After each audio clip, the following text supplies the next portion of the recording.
Salut à tous et bienvenue sur votre chaîne préférée Homemade School. Dans cette nouvelle vidéo, nous allons parler de changement thématique. Plus précisément, de comment évaluer les différences en termes d'utilisation du sol d'une même zone à deux périodes différentes.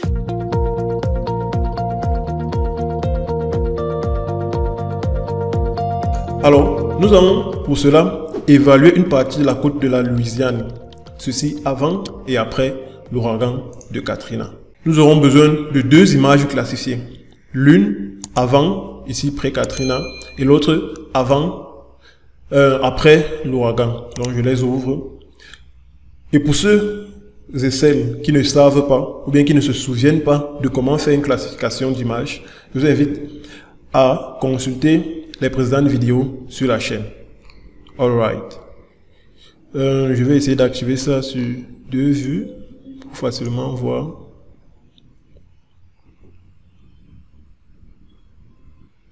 Et là, je vais mettre post dans cette deuxième vue pour facilement voir certaines comparaisons. Et justement, étant ici, si on prend pratiquement la même zone, vous remarquez avec moi que sur l'image après l'ouragan, la zone-ci se retrouve inondée par rapport à celle-ci. Si vous remarquez, nous sommes sur la même zone. Et lorsque j'active même le curseur value,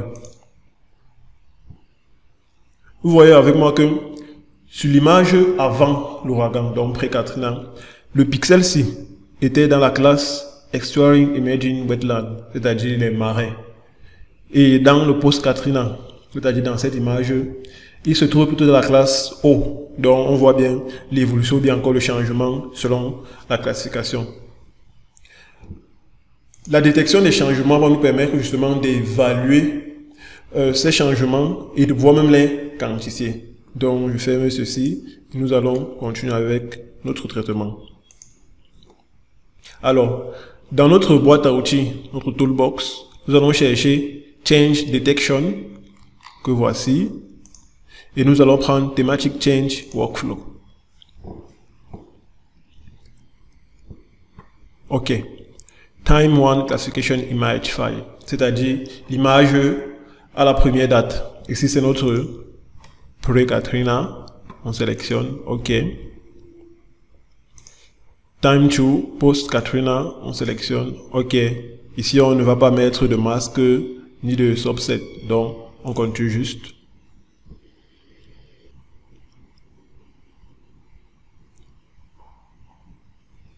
Nous sommes donc ici.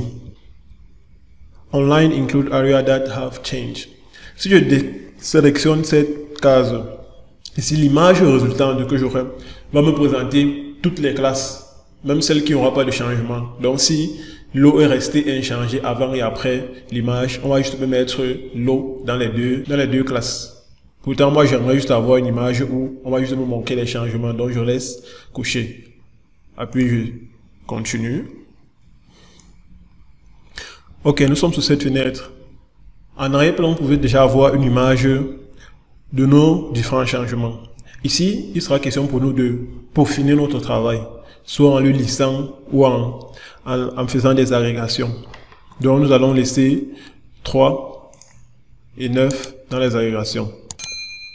Suivant. OK, nous sommes donc ici. On va exporter l'image de changement en vecteur également. Nous allons exporter également les statistiques de changement. Et je finis.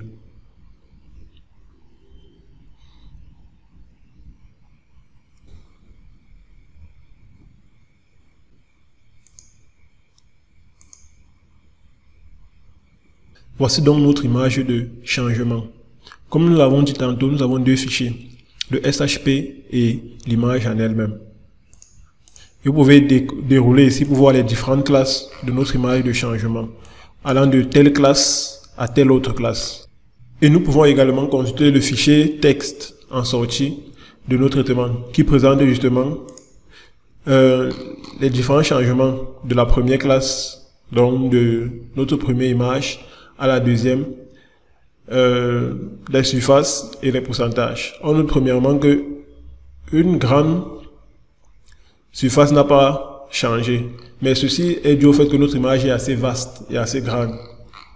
Elle recouvre toute la zone. Mais si nous regardons par exemple au changement à ce niveau, vous voyez que plusieurs parties se sont transformées en eau. On peut faire des traitements ou bien des calculs pour pouvoir évaluer justement ces zones de manière globale. Donc, c'était un peu ça en ce qui concerne notre traitement.